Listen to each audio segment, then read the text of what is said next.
Okay, so we're back with another deep dive. And this time, it's a request for It Starts With Us, which, let's be honest, like, took the internet by storm. Definitely. It's like everyone and their mother was like, Colleen Hoover, we need more Atlas, we need more Lily, even if you swore you wouldn't write a sequel. Right. I mean, the TikTok obsession alone. Oh, tell me about it. The power of those readers. But what I find so fascinating is how she tapped into that fan demand to craft this narrative around second chances. Yeah. But, and here's the catch, it's not all sunshine and roses. Oh, no, not at all. It gets real. It gets messy. The healing, the forgiveness. And the complexities of moving on, right? Exactly. Like you think you're over someone, boom, there they are. Yeah. Case in point. Yeah. That scene where Atlas makes Lily, why are you avoiding me pasta? I mean, come on. It's classic Atlas. It's so direct, but also kind of goofy and endearing at the same time. Exactly. He doesn't beat around the bush, does he? But I think what's interesting there is how, food in Hoover's books, it's not just about eating. Oh, absolutely not. It's symbolic. It's about connection, comfort. It's about being cared for. 100%. Like he's trying to nourish her, almost like he did when they were younger. But Lily's caring a lot. She's a single mom running her own business. It's not easy. And let's not forget her ex, Ryle. That whole situation adds another layer of baggage, yeah. And Hoover doesn't shy away from that, which is what I love. Like that detail about Lily always being covered in baby food. Oh my gosh, yes. It's so relatable.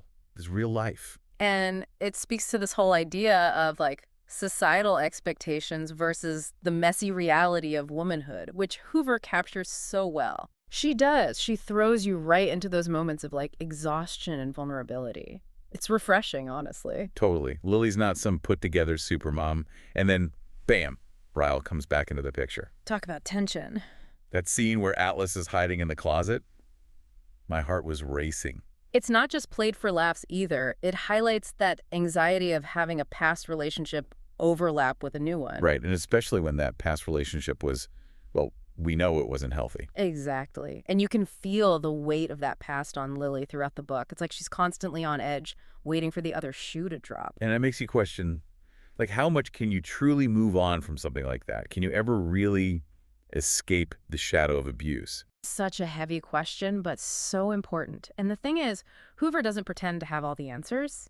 She just presents the situation in all its messiness and lets us feel our way through. And that's what makes it so compelling, right? Because it's real. Yeah. And speaking of real, those journal entries. Yeah. Like, whoa, talk about a punch to the gut. It's like we're given this raw, unfiltered glimpse into the darkness of Lily's past. And it makes you realize just how much strength it's taken her to even get to this point. Absolutely. And just when you think you're starting to, like, process everything with Lily, Hoover throws this curveball with Atlas. Oh, yeah. Talk about a plot twist. That whole storyline with his half-brother Josh. Right. It comes out of nowhere. Suddenly, Atlas has this whole other layer of family history to unpack. And it's fascinating to see how he handles it. I mean, this is a character who could easily be closed off, resentful even. Given his past, absolutely. But instead, he's immediately protective of Josh. Like he wants to shield him from the pain he went through. That line gets me every time when Atlas finds out Josh vandalized his restaurant. He says, "It's hard to be angry at a kid, but it's especially hard to be angry at one who was raised by the same woman who attempted to raise me." Oh, so powerful. It shows you how deeply he understands what Josh is going through. It's like he sees a reflection of himself in Josh, and it makes you think about how trauma can shape a person even years later. Absolutely. And it's not always a conscious thing either. It can manifest in ways you don't even realize. Which brings us back to those journal entries. They're not just about Lily's past. They're about Atlas's past, too. They give us this, like, shared history between them. It's so clever how Hoover does that, wouldn't you say? Using the journals to bridge the gap between then and now. It's like having these puzzle pieces from their pasts suddenly fall into place. And it makes their connection even more intense. Yeah, definitely. But let's talk about Lily's present for a second.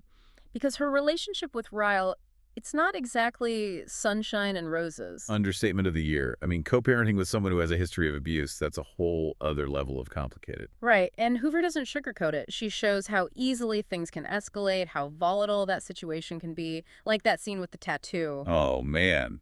Talk about a punch to the gut. It shows how deeply ingrained Ryle's possessiveness is. It's like no matter how far Lily tries to distance herself, he's always there, lurking in the background. And you just want to scream at her, "Run! Run as fast as you can!" But of course, it's not that simple. No, it's never that simple, is it? And I think that's what makes Hoover's writing so relatable.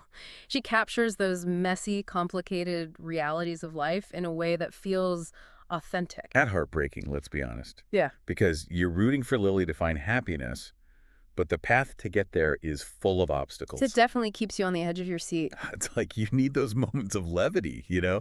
His Yeah. characters that bring some sunshine into the darkness. Yeah. And that's where Theo comes in, like a breath of fresh air. Oh, Yeah. absolutely. Little Theo, Atlas's 12-year-old therapist, he could have been just a funny side character, right? But he's so much more than that. Those cheesy pickup lines, I mean, come on, it's adorable. But he also brings this, like, innocence, this pureness that both Lily and Atlas really need. He's a reminder that not everyone's jaded, you know? Yeah. That there's still good in the world. And it's not just Theo, right? You've got Alyssa, Marshall. Exactly. It's that whole theme of finding your people, your tribe, that can support you through thick and thin. 100%. Huh? It's like you can't do life alone. You need that safety net, those people who get you, who you can be vulnerable with. Yes. And Alyssa, she's such a good friend to Lily. Always there to celebrate the wins, but also, like, call her out when she needs it. Oh, totally. Especially when it comes to dealing with Ryle.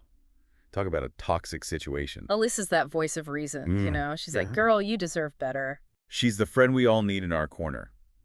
And those friendships, those genuine connections, they're so essential for healing, what do you say? Absolutely. They remind you that you're not alone, that other people have gone through similar struggles.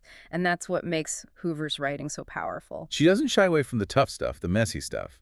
But she also reminds us that there's hope, there's love, and there's always a reason to keep going. And that's a beautiful message, I think. So for anyone listening who's about to dive into It Starts With Us, get ready for a roller coaster. Oh yeah, buckle up. It's emotional, it's raw, it's going to stay with you for a while. But in the best way possible. Exactly. It's going to make you think about your own relationships, your own past, and the complexities of forgiveness. Because it's not just about forgiving others, right? Right. It's about forgiving yourself, too. And that's something we could all use a little more of in our lives. So yeah, It Starts With Us. It's more than just a romance. It's a story about healing, second chances, and finding your people. It's about embracing the messiness of life and coming out stronger on the other side. I love that. Well said. And on that note, I think it's time for me to go whip up a batch of Why Are You Avoiding Me pasta? Huh. I might join you on that. Thanks for joining this deep dive, everyone. And remember, happy reading.